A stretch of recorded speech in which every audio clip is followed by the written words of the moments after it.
Welcome to Bible Study with Fred. Let's have a Bible study on the Gospel according to John chapter 18, starting with verses 1 to 12.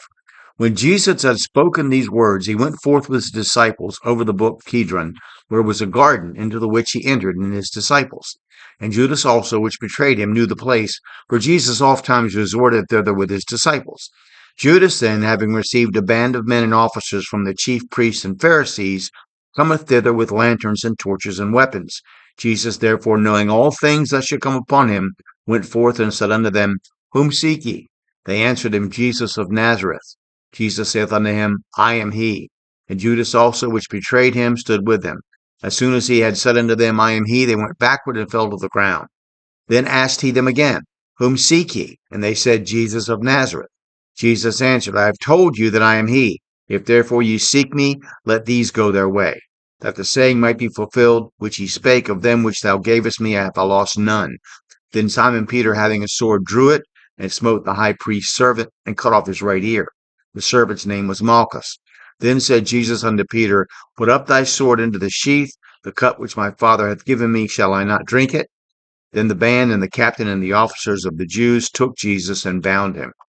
This is the book Cedron, the word translated here from Hebrew, which King David crossed in his escape to the wilderness during his son Absalom's insurrection in 2 Samuel 15:23.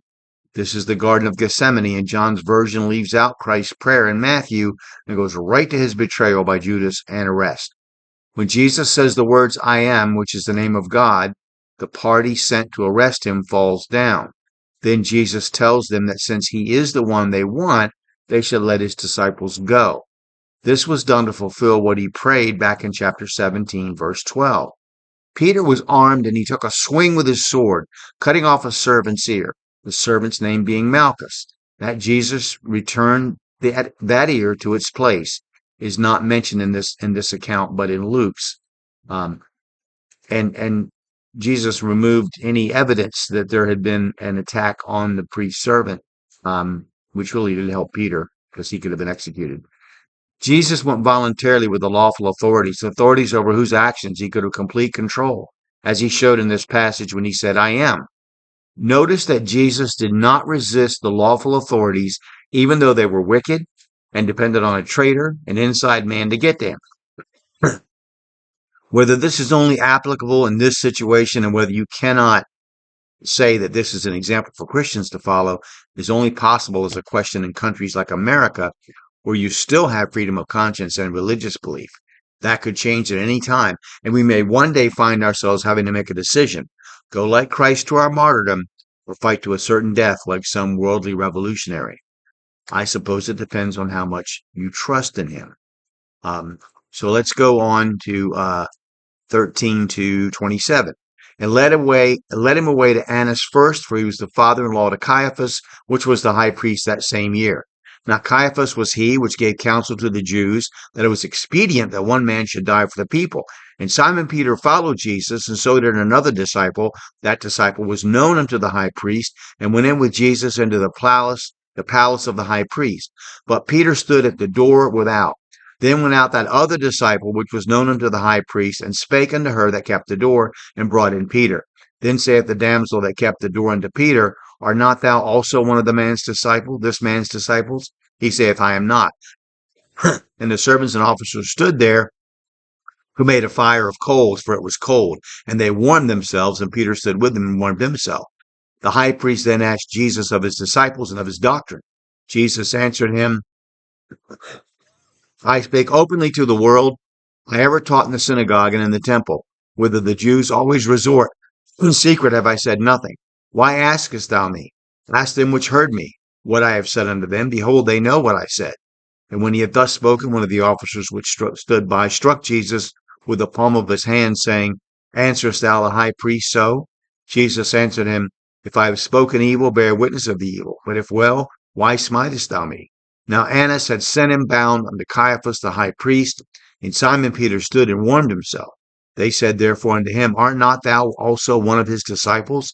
He denied it and said, I am not. One of the servants of the high priest, being his kinsman, whose ear Peter cut off, saith, Did not I see thee in the garden with him? Peter then denied again, and immediately the cock crew. For verses 13 and 14, see chapter 11 again in the account of Lazarus' resurrection from the dead. Here is Caiaphas in John 11:45 to 53. You'll see Caiaphas is mentioned and some things and what he says. So, who was the disciple that was known by the high priest and went in with Jesus to the interrogation of Annas, Caiaphas' father-in-law? We aren't told so. We can only presume any significance to the mention. He was able to get Peter admitted, and that was the first time someone said that Peter must have been a disciple of Jesus. He denied that he was. Verse 18 brings up an interesting idea as Peter warms his hands over the fire. Do we warm our hands over the world's fire or the devil's fire? And does not that lead us to denying we know Christ? In the entertainments we choose, the employment we choose, the education we choose, the friends we choose, and other things we do as we follow Christ, we are tempted to deny that we know him. How does a Christian go to a professional sporting event with drunks and profane people shouting obscenities and not feel as if he just wants to keep his head down, maintain a low profile, and keep from even being noticed? How do you work with foul-mouthed people who mock God and not be tempted to just not be noticed so as not to cause a stir? I'm just asking a couple of questions. Sure, you can be a light and beacon for Christ wherever you are, but I just want to alert you to the fact that if you throw your clean shirt into a filthy, sewage-filled mud hole, the mud hole does not become clean. The shirt gets dirty. Just keep that in mind when you look down your nose at Peter. Wanting to keep a low profile, to keep your head down, not to be the cause of controversy that gets you thrown out of the ballpark stadium or fired from your job and runs away your friends, can be a very dangerous thing for your walk with Christ. Just keep it in mind the next time you go to a professional football game or think about where you might want to try for a job. When are you warming your hands over the world's fire, over the devil's fire? Jesus answered their question with the fact that he had done the things he had done openly, so why were they asking him these questions? I am reminded of Paul being smitten, although with a slightly different response. Read Acts 23, 1-5. Jesus, however, did not hurl any insults, but simply asked that if he had done bad things, testify of them, but if he had done good things, why did they hit him? Many preachers like to say that Paul was the greatest Christian who ever lived, just as it is said that Solomon was the wisest man who ever lived.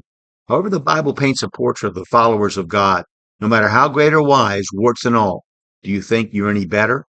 Peter denies that he knows Christ again. So we'll stop there and pick it up in verse 28 next. Sorry about my voice. I don't know, I'm having trouble with my voice today. So I'm asking you to open your Bible and let God speak to you through his word. I'm also asking you to study your Bible, cross-reference the verses. And always pray to God for wisdom and understanding, and then share your interpretation with someone else. Now, you can purchase my comments on Amazon. I hope you do. You can read them on blogger.com. I'll post the links below. But if you watch this video this far, would you please click like and subscribe or follow and share the video with someone else?